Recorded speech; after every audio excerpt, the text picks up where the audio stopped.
اللهم اجعلنا من المحافظين على الصلوات ومن الخاشعين فيها ومن المقبولين عندك يا رب العالمين.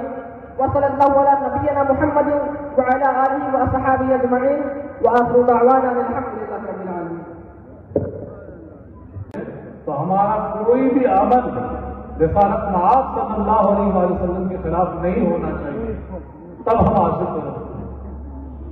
عشق کو عمل سے الگ کر دیا اور جو لوگ عمل کے پیچھے بھاگے وہ ادب سے ہاتھ دھو گئے.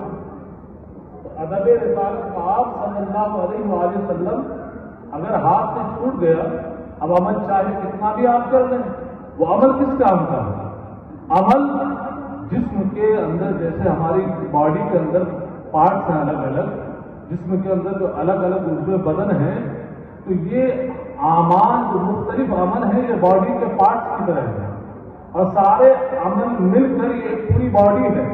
لیکن اس کے اندر جو آتما ہے، روح ہے، وہ ادب رسالت مآب صلی اللہ علیہ وسلم، تعظیم رسول ہے، حب صحابہ و اہل بیت ہے.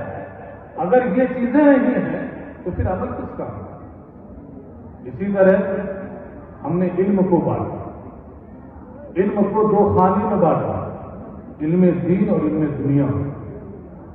اب جب علم دین اور علم دنیا کی تقسیم کی تو نتیجے میں 2 طرح کے مسلمان وجود میں آئے، ایک ریگولر مسلم، ایک سیکولر مسلم.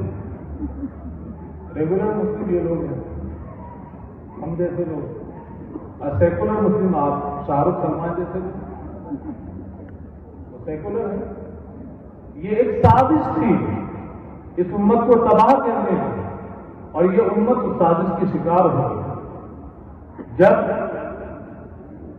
انگریزوں نے سلیبس تیار کیا یہاں پر، تو اس نصاب تعلیم کے اندر جب وہ نصاب تیار ہوا تو لارڈ میکالے نے جملہ کہا تھا.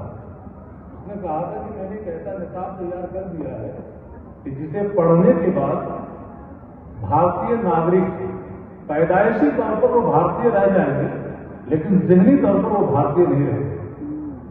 آج نتیجہ سب کے سامنے ہے. ہندوؤں کی دھوتی اتار دی